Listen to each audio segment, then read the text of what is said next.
안녕하세요. 임플란트 타이거입니다. 2021년도 기준 중위소득이 드디어 결정되었습니다. 2.68% 인상이 되었는데요. 보건복지부, 국토교통부, 교육부 이렇게 각 정부 부처가 참여해서 중앙기초생활보장위원회라는 회의체를 통해서 내년 기준 중위소득을 결정했습니다. 기준 중위소득이라는 것은요, 기초생활보장 그리고 각종 복지사업의 기준이 되는 것인데요. 2021년 기준 중위소득 어떻게 바뀌었고 어떻게 기초생활보장의 지급액이 변경되었는지 오늘 이 영상 궁금하시면 계속 봐주세요.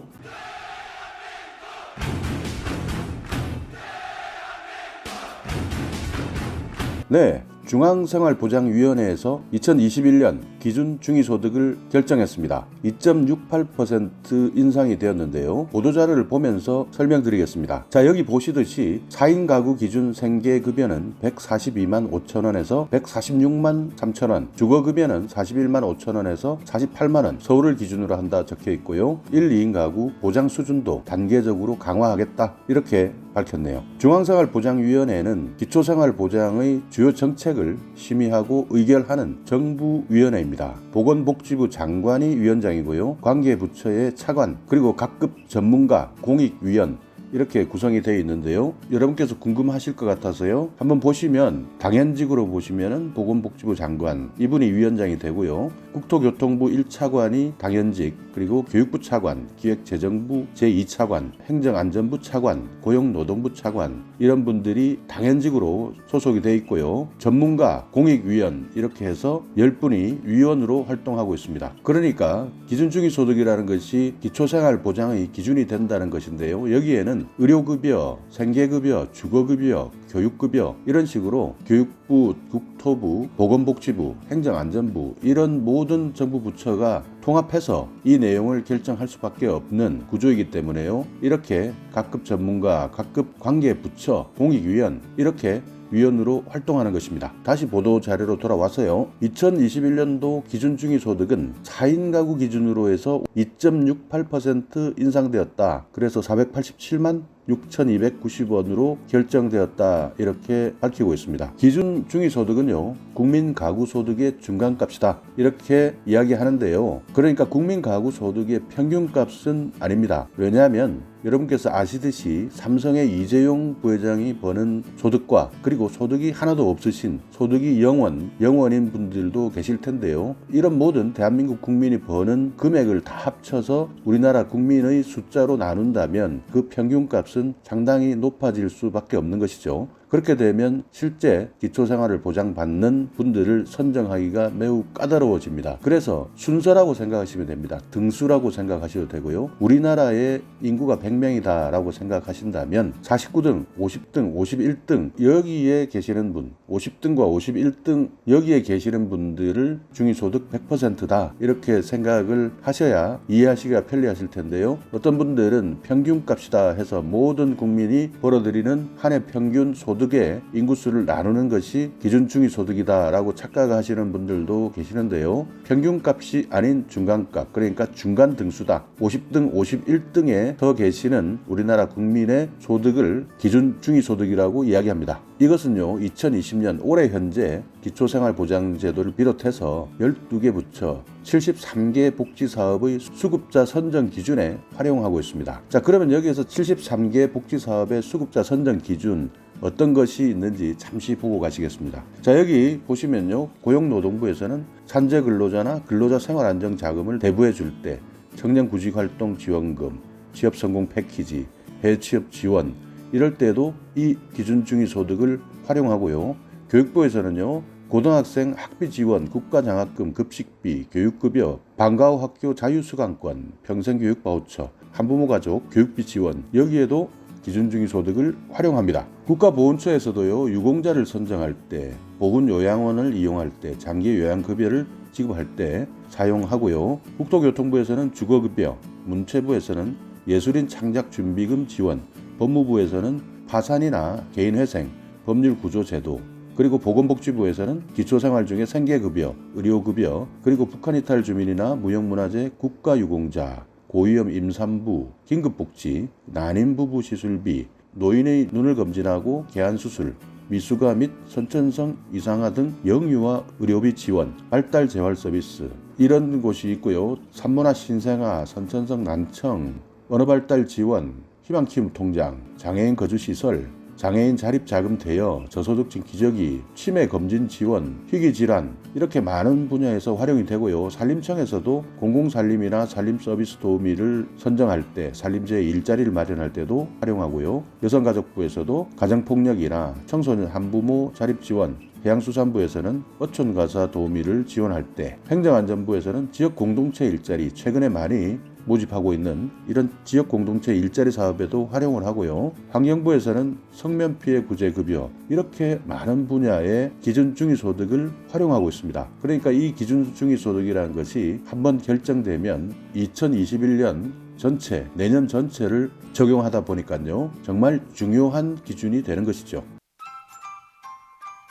자, 다시 보도자료로 돌아와서요. 2020년, 2021년 기준중위소득이 어떻게 바뀌었느냐 표를 보시면 2020년 올해 현재는 1인 가구는 175만 7,194원을 기준중위소득으로 잡았는데요. 2021년에는 182만 7,831원 이렇게 약 7만원 정도 늘어났고요. 4인 가구는 474만 9,174원에서 487만 6,290원 이렇게 해서 약 12만원 이상 늘어난 것으로 나타나고 있습니다. 2021년 기준중위소득은 새로운 가계금융복지조사와 격차를 축소해야 되는 필요성이 있고 또 최근 코로나19 이런 경기 상황 등을 종합적으로 고려해서 결정했다. 이렇게 밝혔는데요. 가계금융복지조사와의 격차, 그러니까 과거의 통계를 낼 때 방식이 최근 방식과 많이 바뀌었는데요. 가계금융복지조사라는 방식이 훨씬 더 실제 중위소득을 계산하는데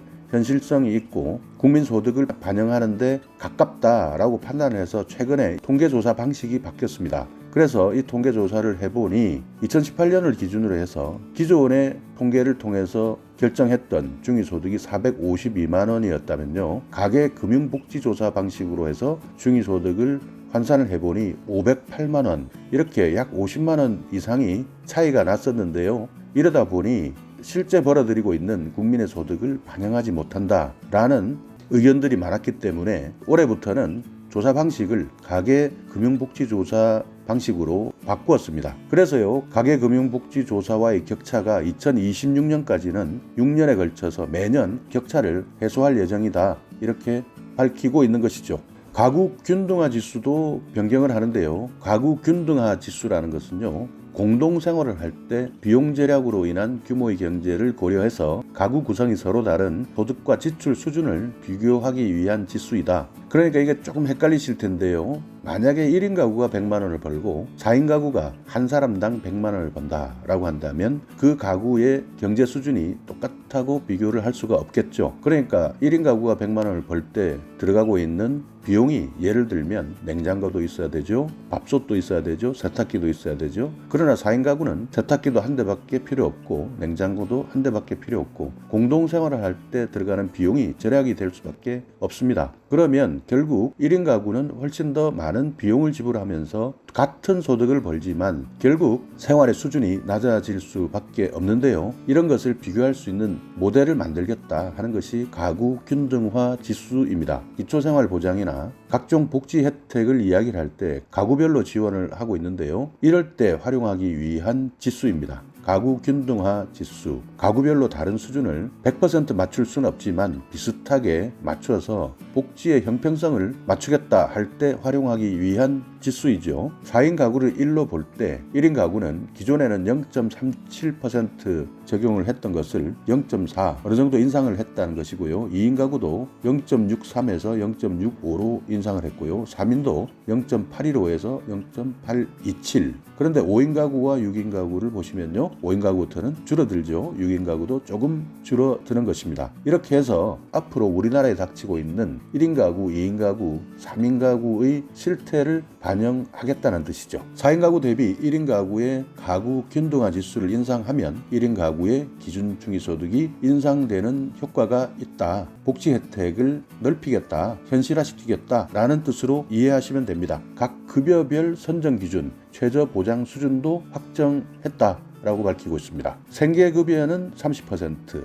의료급여는 40%, 주거급여는 45%, 교육급여는 50% 이하 가구 이렇게 결정되었고요. 4인 가구를 기준으로 해서 선정 기준은 생계급여는 146만 2,887원, 의료급여는 195만 516원, 주거급여는 219만 4,331원, 교육급여는 243만 8,145원 이하 이렇게 결정이 되었고요. 표를 보시면 1인 가구가 2020년 교육급여는 87만 8,597원이었던 것이 91만 3,916원 이렇게 약 3, 4만 원 정도 인상되었습니다. 주거급여도 79만 원에서 82만 원, 의료급여 70만 원에서 73만 원, 생계급여 52만 원에서 54만 원 이렇게 인상이 되었고요. 나머지 2인 가구, 5인 가구, 6인 가구 표를 참고해 주시기 바라겠습니다. 생계급여는 선정 기준이 곧 최저 보장 수준으로 최대 급여액은 4인 가구 기준 올해 142만 4,752원에서 2021년은 146만 2,887원 이렇게 올랐다. 1인 가구는 52만 7,158원에서 54만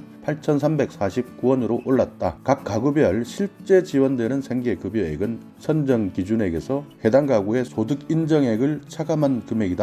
이렇게 밝히고 있는데요. 그러니까 여러분께서 생계급여에 해당이 되신다면 받으실 수 있는 금액이 여기에 나와 있는 선정 기준 금액이다 라는 것입니다. 그러니까 여러분이 가지고 있는 재산, 자동차라든지 부동산이나 금융자산 이런 것들을 모두 소득 환산율로 바꾸는데요. 이렇게 바꾸었을 때 여러분께서 아무런 소득을 올리지 못한다, 0원이다 라는 계산이 나왔다면 최대 금액이 생계급여의 선정 기준 금액이다. 4인 가구 기준으로 생계급여를 146만 2,887원을 최대 받을 수 있지만 여러분이 가지고 있는 소득 환산액, 소득 인정액이 약 30만 원 정도가 나왔다라고 한다면 146만 2,887원에서 30만 원을 빼면 116만 원 정도를 수급하신다. 이렇게 생각하시면 되겠습니다. 의료급여는 기존과 동일하게 수급자 본인 부담 금액을 제외한 전액을 지원한다. 그러니까 본인 부담 금액을 제외하고 전액,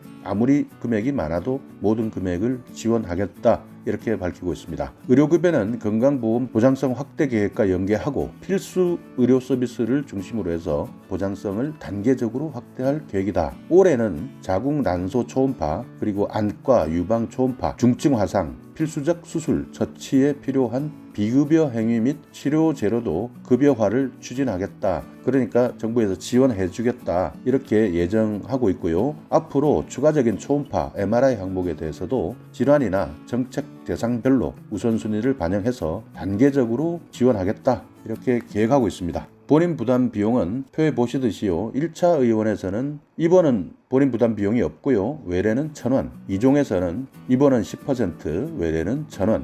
그리고 약국은요, 1종은 500원, 2종도 500원입니다. 그래서 본인 부담 상한액은요, 한 달에 5만 원까지 상한액을 정해놓고 있고요. 2종은 연간 80만 원까지 상한액을 정해놓고 있습니다. 주거급여의 임차가구에 대한 임차급여 지급 상한액 기준 임대료는 급지에 따라서 3.2%에서 16.7% 인상했다. 이렇게 밝히고 있는데요. 자, 표를 보시면 2021년 내년 임차 가구 기준 임대료입니다. 1인 가구는 서울 같은 경우에는 약 4.4% 인상이 되었는데요. 31만원, 4인 가구는 48만원 이렇게 기준 임대료를 정해놓고 있고요. 경기도 광역시 단위일 경우에는 1인 가구는 19만원, 4인 가구는 29만 4천원 이렇게 돼 있고요. 그 외 지역은 1인 가구 16만 3천원, 4인 가구 25만 3천원 이렇게 돼 있는데요. 서울과 그 외 지역은 약 2배 정도 차이가 나고 있습니다. 자가 가구에 대한 주택 수선 비용 올해와 동일하게 지급한다.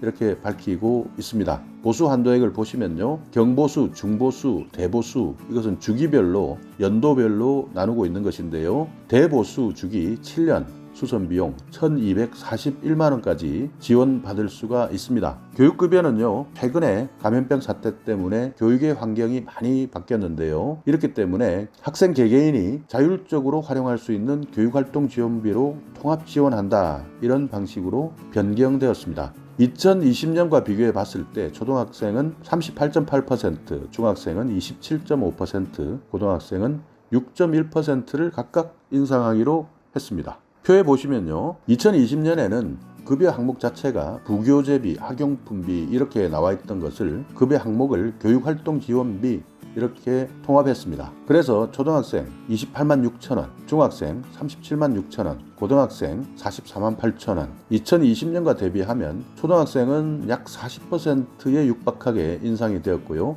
중학생은 27.5%, 고등학생 6.1% 인상되었습니다. 자, 이렇게 2021년 기준중위소득 어떻게 인상이 되었는지, 그리고 기초생활보장제도의 변화는 어떻게 일어날 것인지에 대해서 알아봤는데요. 힘겹게 살아가고 계시는 분들 중에서, 그리고 올해 기초생활보장제도에서 탈락하셨던 분들이 계신다면 내년에는 이렇게 기준중위소득이 2.68% 인상이 되었고 보장의 범위도 많이 확대되었으니까요. 이 기준 꼭 명심하시고 내년에는 꼭 지원 혜택을 받으셔서 희망 있는 미래를 설계하시기 바라겠습니다. 자, 오늘 영상 여러분께 조금이나마 유익한 정보가 있었다면요, 오늘도 구독 그리고 좋아요 부탁드리겠습니다.